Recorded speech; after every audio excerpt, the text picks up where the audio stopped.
If you are anywhere close to writing an offer on a Vancouver townhome in the next 30 days, make sure you stick around until the end of this video because the townhome category in Vancouver is the most misunderstood property type in the entire city right now. Last September, I made a video on the Vancouver townhouse market on what to avoid, and things have materially changed up until this point in 2026. I'm coming back to this category in 2026 with a much tighter framework because the data on Vancouver townhomes have moved meaningfully in the last 8 months, and there are now specific townhome categories I would not write an offer on at any discount.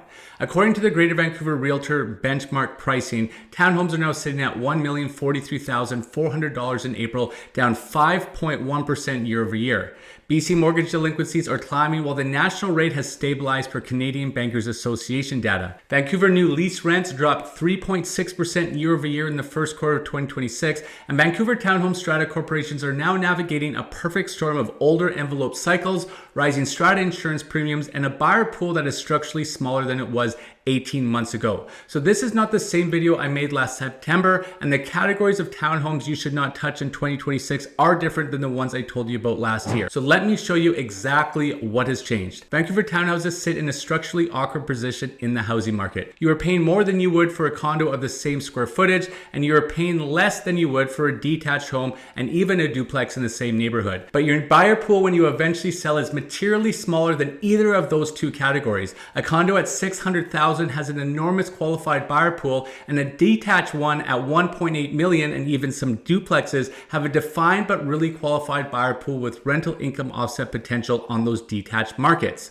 A detached property around that $2 million mark, or even a duplex at $1.8 million, have a real qualified buyer pool with rental income offset potential. A townhome at $1 million has a narrow buyer pool than either because the buyer who can afford $1 million property usually wants either the bigger detached down the road or the cheaper condo 3 blocks away. So the cost of getting a Vancouver townhome wrong is not just the property itself, it is the time on market when you eventually try to sell, it is the cuts you make every 2 weeks because the comp set is shrinking, and it is the financing falling apart at completion because the appraiser saw the same comp set that you did just weeks earlier. I'm not telling you Vancouver townhomes are a bad category whatsoever. The right townhome in the right location at the right price is still honestly one of the most lifestyle rich entry points into Vancouver real estate. But what I am telling you is that the spread between a great townhome buy and a costly mistake has never been wider than it is right now, and the only thing standing between you and that mistake is about 40 minutes of due diligence on the Strata Corporation, the depreciation report, and the rental bylaws. In the next 12 minutes, I'm going to walk you through 6 categories of Vancouver townhomes I would not write an offer on right now in 2026. Each one with the specific data behind it and the specific document or visual cue to spot them. And not to mention, I'm going to be advising you on what questions to specifically ask the listing agent when you are going to those open houses.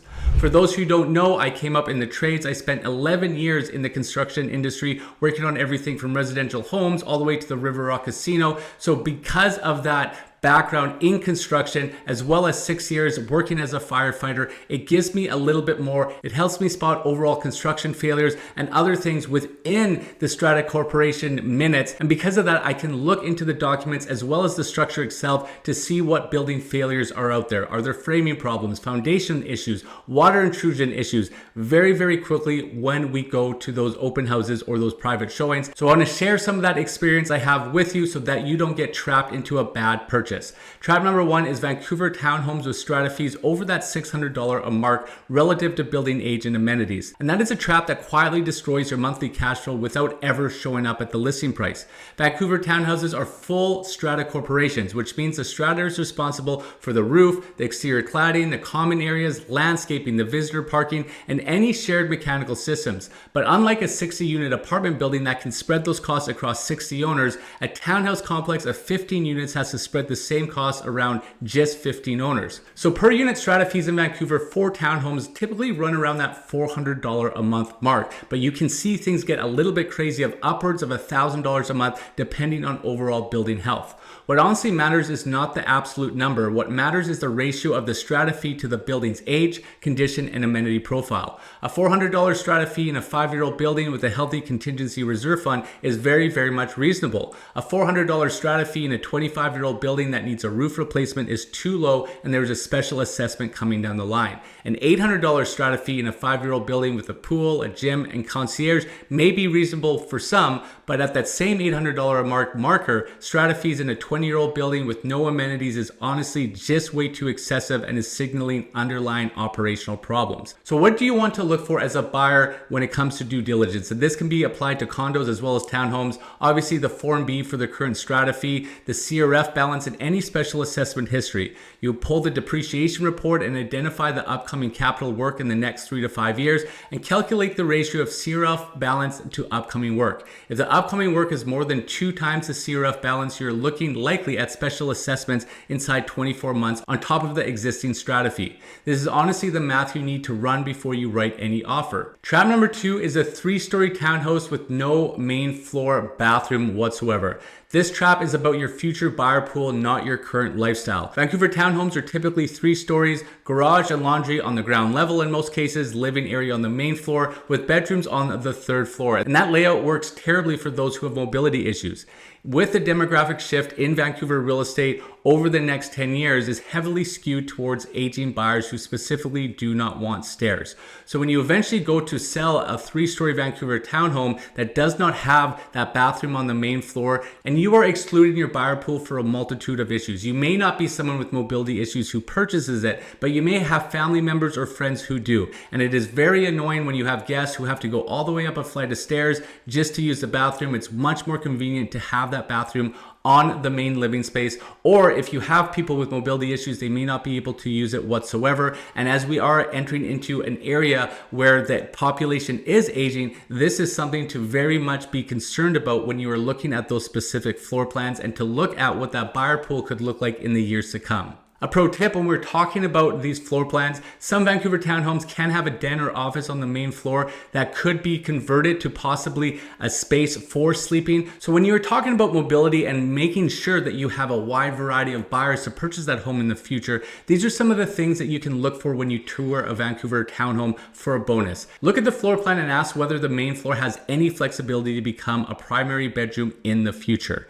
Some Vancouver townhomes have a den or office on the main floor that possibly could be converted. A lot do not. If you're buying the property as a long-term hold, the 3-story configuration is a manageable problem for sure. And if you're buying as a 5 to 7 year hold with an exit in mind, that exit is going to be tougher than the listing photos suggest. And if you could have something that can help those future homeowners maybe downsize in that home, it's going to be very valuable. Not to mention, maybe you want to downsize in the home itself and it gives you that option as well.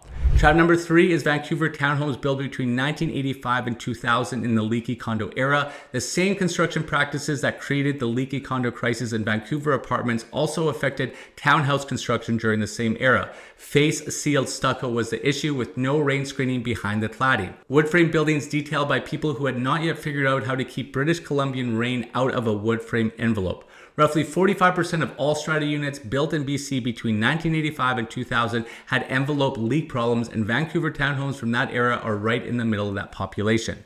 Some of those townhome complexes have gone through one envelope repair cycle already, and the ones that did the first repair properly with full rain screen are now in pretty good shape. The ones that did partial repairs or budget repairs are now on their second envelope cycle, and the second cycle is significantly more expensive than the first. From going through the depreciation report on many of these properties, I can tell you the depreciation reports I'm pulling on these complexes are showing envelope projects quoted in the millions of dollars if it is a large complex itself. And that can result in upwards of a 6-figure special levy depending on how many units are in that strata block. So what do you want to look out for if you are touring a 1985 to 2000s era townhome?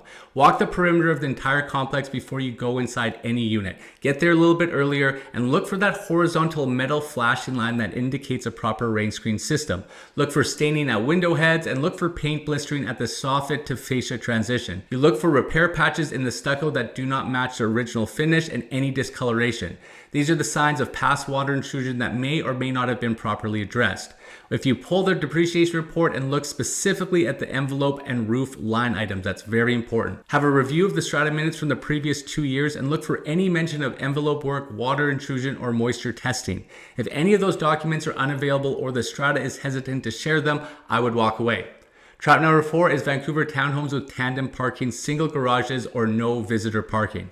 This trap is honestly underrated and shows up consistently as a resale obstacle. Vancouver townhomes were designed for an era when most families just had one car. In 2026, two-income households in the city typically have 2 cars, sometimes 3 with a teen driver, and the tandem parking configuration where one car parks behind the other simply does not work for a 2-car household where both adults need flexible access to their vehicles. Single-car garages are even more limiting, and townhome complexes with limited visitor parking, especially here in Vancouver, create friction every time someone is visiting you. Your future resale buyer pool excludes any 2-car families that has actually owned a tandem parking townhome before, and they will not make that mistake twice. So what do you need to look for when you tour these Vancouver townhomes in this specific context? Walk the parking layout. Don't just go into the unit and leave. Make sure you address those concerns. Count your designated spots and identify whether they are tandem or side by side.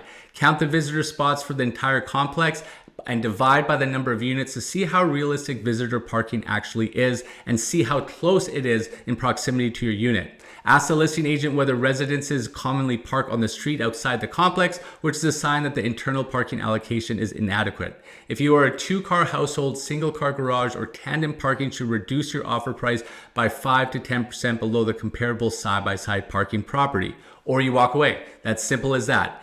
Trap number 5 is Vancouver townhomes that have pet restrictions. It seems that almost everybody within Vancouver has a pet in some sort of capacity, whether it is a cat, whether it is a dog. I've even sold properties where we had to make an amendment to the bylaws because someone had a 70-pound tortoise. Having any type of pet restrictions is going to severely restrict your buyer pool. It may be nice to buy a home that may not have had a pet inside it, but you are really limiting the resources on the back end of that sale. Not to mention if you're ever thinking of renting it, and I can speak to that because I do have 3 rental properties in Vancouver. Almost all our applicants have pets. So you are also restricting yourself if you're turning this into an investment property in the future by not having that flexibility. So I would be very, very cautious and make sure that you are looking through the bylaws, because even if they allow pets, you have to understand if they allow vicious breeds, what are the size and height capabilities. In Strata bylaws, you will see if it's a medium-sized dog or 10 inches to the shoulder. I've even seen size requirements on cats now along with weight.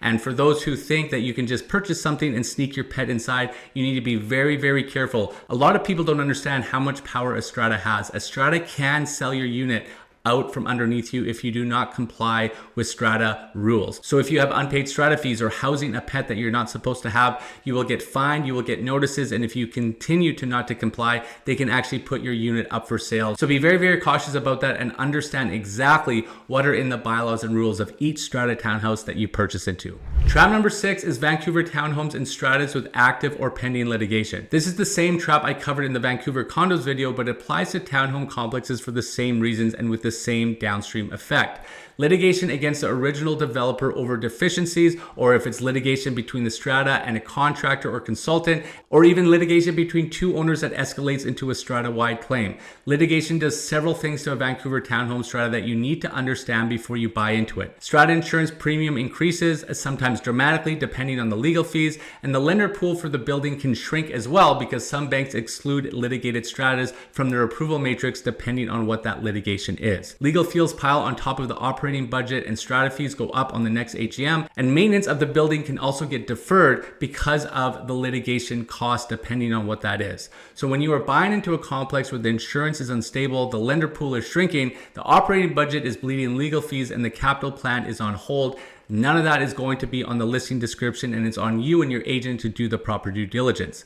On the Form B, it will disclose the litigation, but most listing agents will not bring it up at the open house. Ask the listing agent directly whether Strata is involved in any active or pending litigation, and make sure you ask the listing agent directly whether the Strata is involved in any active or pending litigation every time you are interested in some sort of property and at the townhouse tour. If they brush off the questions or tell you to ask the strata manager, that may be a sign that there is some issues under the hood that you need to do some more due diligence. Vancouver townhomes are a property type I honestly really like for the right buyer. The combination of more space in a condo with less maintenance than a detached in a strata structure that handles the exterior is a genuine lifestyle win for families and young professionals. But the difference between a great Vancouver townhome buy and a costly mistake in 2026 comes down to to the 6 categories I just walked you through. The strata fee math relative to building age and condition, the 3-story configuration, making sure that you have at least 3 bedrooms in the place and a bathroom on the main floor, and the 1985 to 2000 Leaky condo era envelope risk you need to be very cognizant of. We went over the parking allocation and visitor parking adequacy, and finally making sure that you do extreme review on strata bylaws, rules, and the litigation status.